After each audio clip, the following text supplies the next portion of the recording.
program Kitchen Dread on Nigeria's first agricultural television in Abuja, Nigeria's capital. I am Hilda Komsem Tuantua. Today on the program, we are preparing coconut rice with veggies, and of course the veggies is snap beans. Of course, a lot of people do not actually know that. So get your writing materials and sit there, add to your knowledge. We'll be right back after this break where we show you the recipe and then of course give you some highlights on how to use these snap peas with rice. Stay tuned.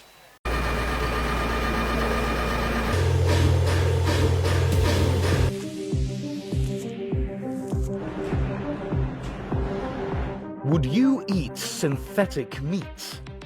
Food production technology has progressed to the point where we are able to create meat analogues derived from soybeans, gluten, and other plant products. Beyond Meat products are readily available in supermarkets as well as some fast food chains like Burger King and Carl's Jr.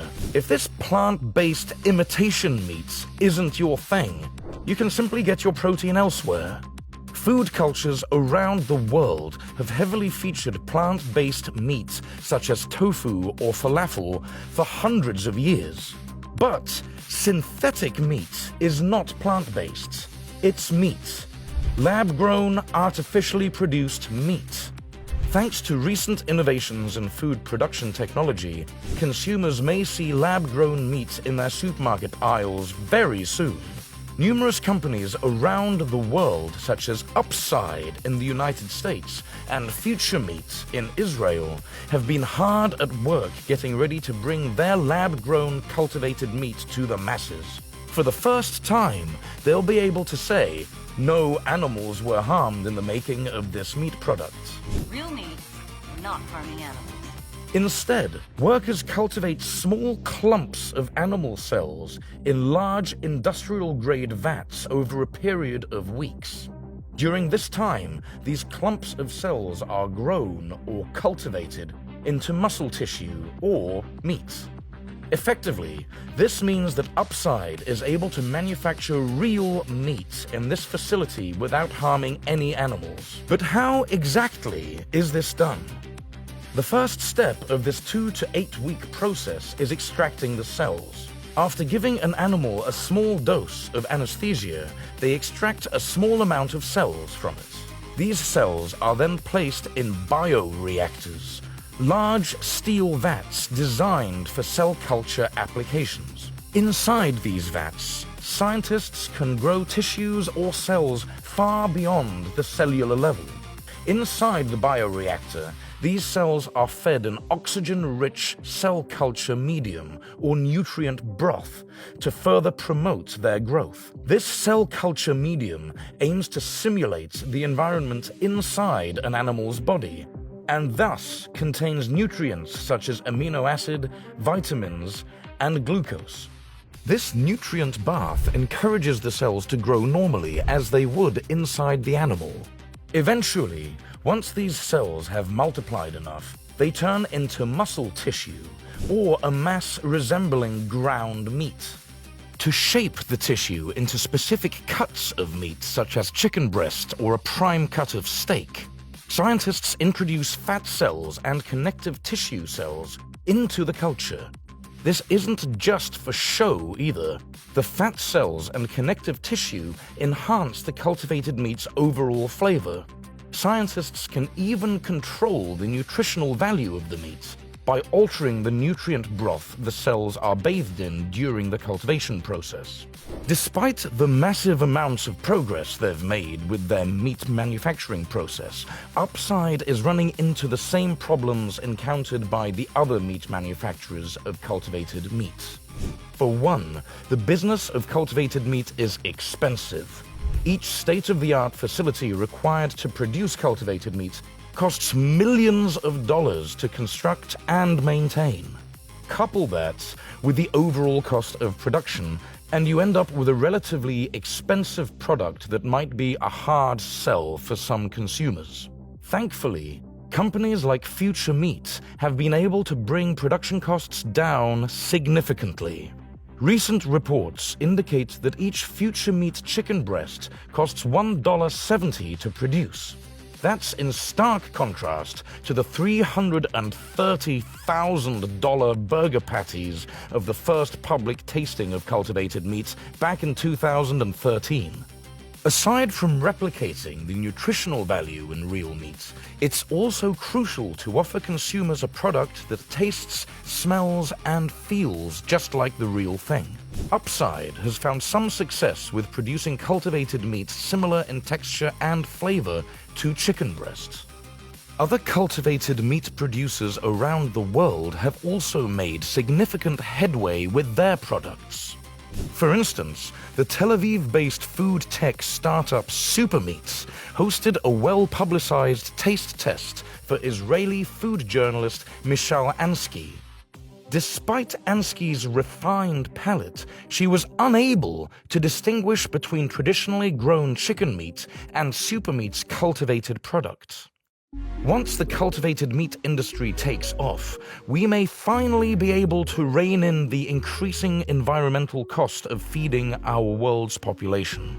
More than a third of the world's greenhouse gas emissions come from the food production industry, with a large chunk of that attributed to meat production. By offering a cleaner, lab-grown alternative, we may be able to mitigate the growing stress our ballooning global population is placing on the environment. Along the way, we might even be able to get cultivated meat similar in texture and flavor to Wagyu beef. That would be quite the delicious bonus.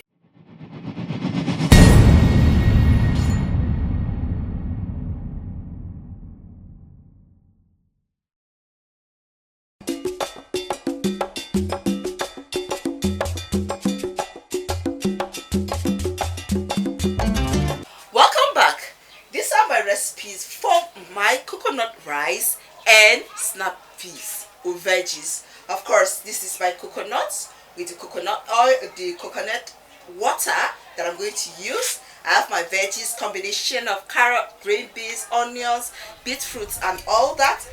My crayfish, pepper, tomato, oil, spices, the rice, and of course my snap peas or round beans as it's being called.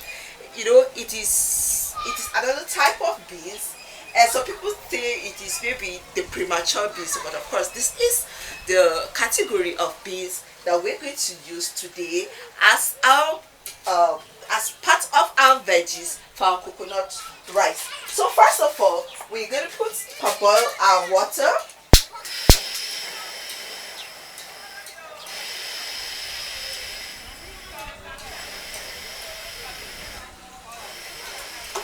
So I love adding oil to my water to enable the rice stay single. Just a little quantity of oil, and of course I'm going to add a little of my salt to taste, and I'm going to cover it for a while to allow it cook or allow it boil so that I can add my washed rice. The beans is already also washed. Some people cut off the head of the beans like this, okay? Others can cut it into smaller pieces, but I love mine this way so that it gives me the round, veggie, beautiful shape that I want. So my washed rice is ready. I will just wait for my water to get hot or boil a little bit. Then I'm going to add it together, and then we'll continue the cooking. Kitchen Drive on the RCN television. We'll soon be back. We'll be right back.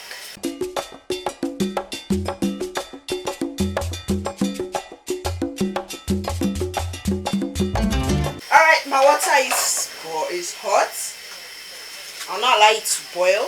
So I'm going to parboil my rice and my beans at the same time so that it will cook together.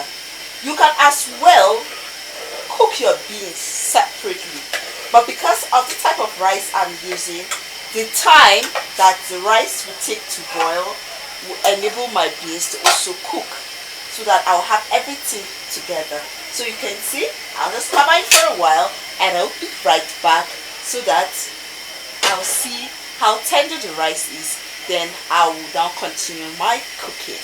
When you parboil your rice, please always make sure you stir it so that it will not get stick to your pot if you are not using a non-stickable pot, so that it will also enable it to cook properly.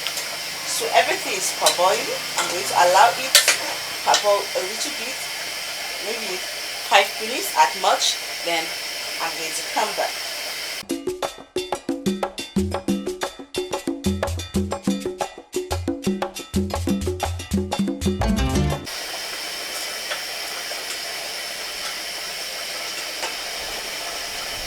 Alright, so we'll cover it. Something interesting about this kanenede, as the Hausa people call it, is that it can be eaten as a meal.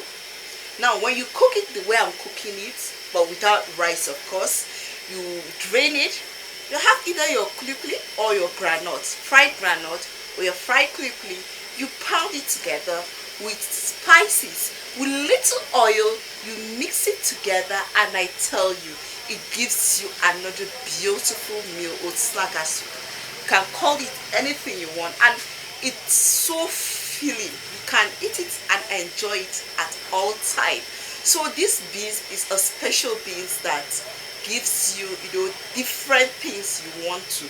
You can add it to your rice, you can add it to your tuber, you can have it just itself and add to the little vegetables or anything you want, and when you eat it, I tell you, it gives you this beautiful dish. So this is still my ingredients.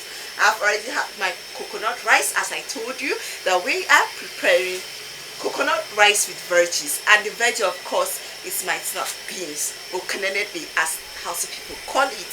It is a type of beans that can be eaten as a meal or as a snack, and also you can add it to any other food of your choice, most especially rice and spaghetti. I'm sure of this. So right now we have our water.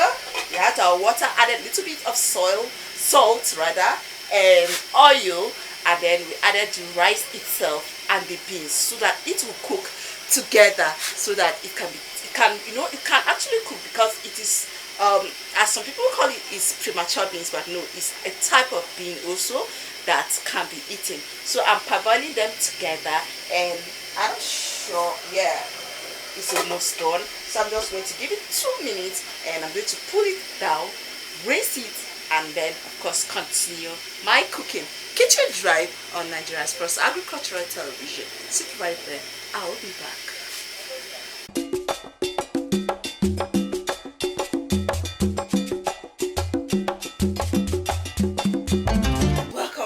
This is still Kitchen Drive, and today on the program we're making coconut rice with snap beans as one of our veggies.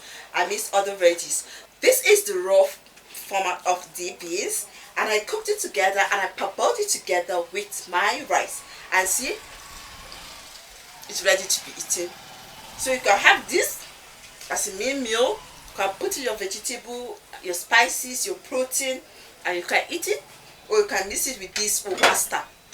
I'm sure of this. So we are making it with our rice. So I've parboiled them together, and this is what it has for me.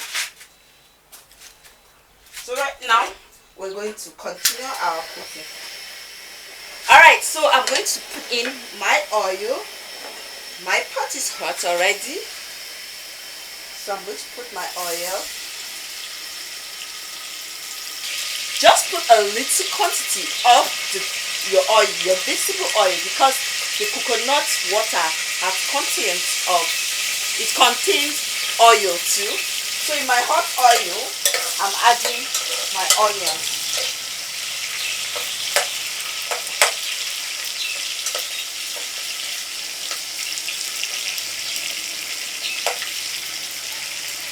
So I'm adding my chili.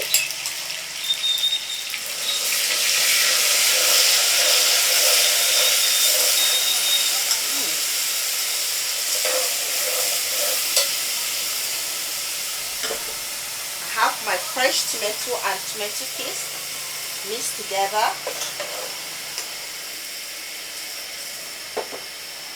Alright. So I'm going to stir them together properly.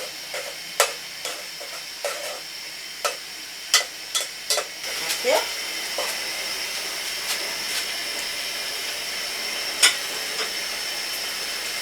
I'm adding my liver and my crayfish now.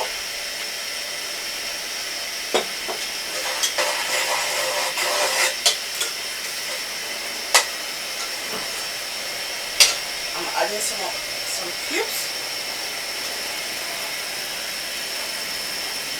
Be mindful of your cube and your spices, because you know we added them when we're parboiling the rice, and we have mixed up that if you choose to use it, so we have to watch out for it. Okay.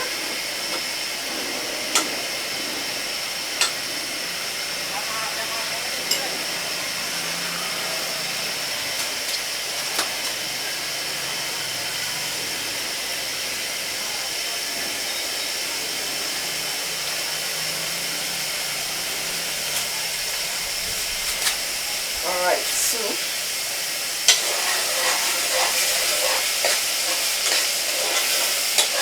stir it properly so that it will not burn. Now we're adding our coconut water, because you know the quantity is not much, so we're going to add our normal water depending on the level at which your rice is cooked. How about this? Okay. The coconut water, the aroma, it has this unique aroma that it gives your food. And I told you, the coconut water contains oil, so you can see when I added it, the oil just popped out, and the aroma is wow.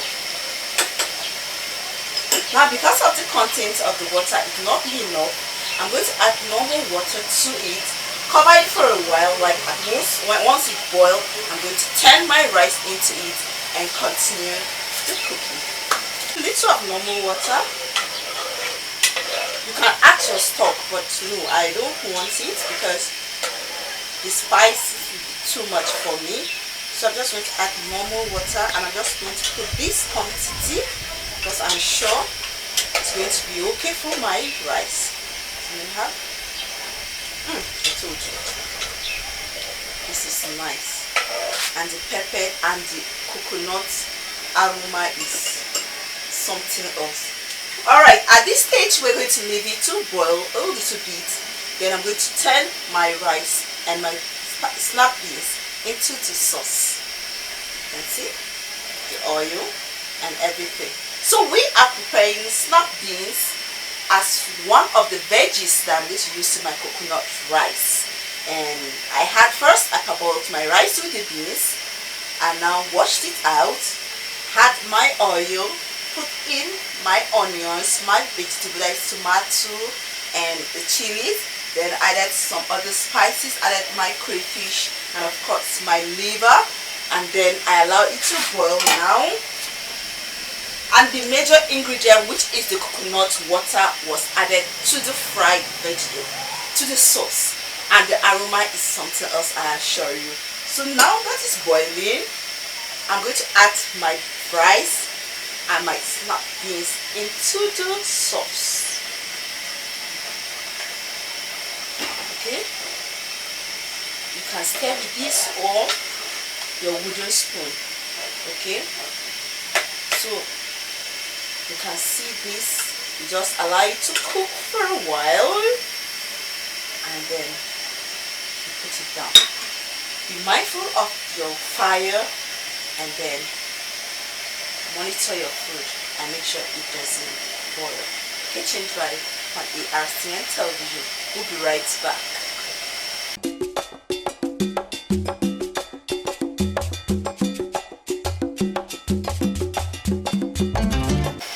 See what I'm talking about? You watch out, and the aroma of the coconut is everywhere, I tell you, in the kitchen. And the snap beans has its own unique aroma. Combined with the coconut is something unimaginable. Alright, everything is cooking, and I told you, be mindful of your fire, let everything cook well. So regulate the fire. Thank you. Alright. Right. You can see I told you just keep on monitoring the rice. Don't stir it. As long as the fire is moderate, it will cook uniformly. So, and the beans is well cooked too. You know, from before we even added it here, you could tell that it was tasty and it was ready to even be eaten as a meal. So right now we still cover it and allow it to cook more than it is now. The aroma of the coconut is yummy, it's inviting. I'm sure from the look of the food you can even see that it's inviting. Of the program, I told you we are making coconut rice with veggies, and the snap beans is just one among the veggies that I'm intending to use today. So we're going to add the other remaining veggies to allow it steam for a while, and then we'll have it down. And our coconut rice with veggies, of course, is ready. Alright, so this can just stay for like a minute, with less than a minute, and we'll serve the food. Okay.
Alright, so at the beginning of the program, I told you that we're going to make coconut rice with veggies.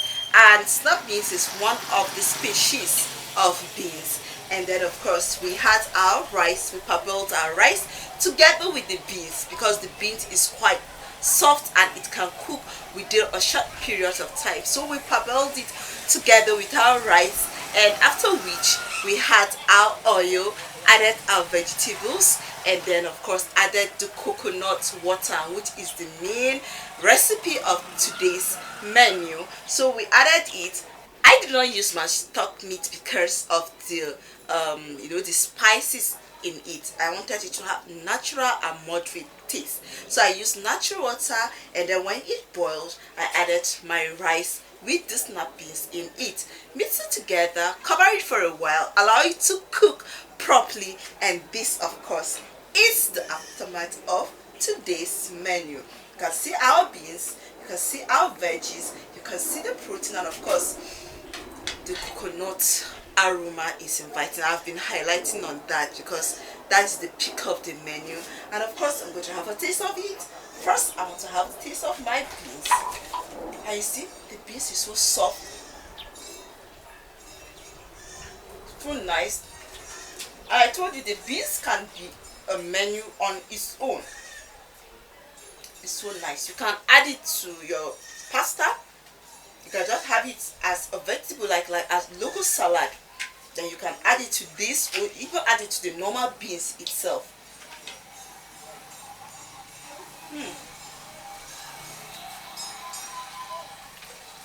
The other veggies are still fresh, crispy. You can have a look at it. I'm telling you, it is nice. It is simple. You might have your own recipe, but this is the little that I want to add to your knowledge, and I hope that's giving you another new dimension of making fried rice. This is delicious. From here, we always urge you to take good care of yourself, eat good food, stay out of trouble, and keep updated with us next time for another episode of the program Kitchen Drive on Nigeria's first agricultural television. in the capital city of Nigeria, Abuja.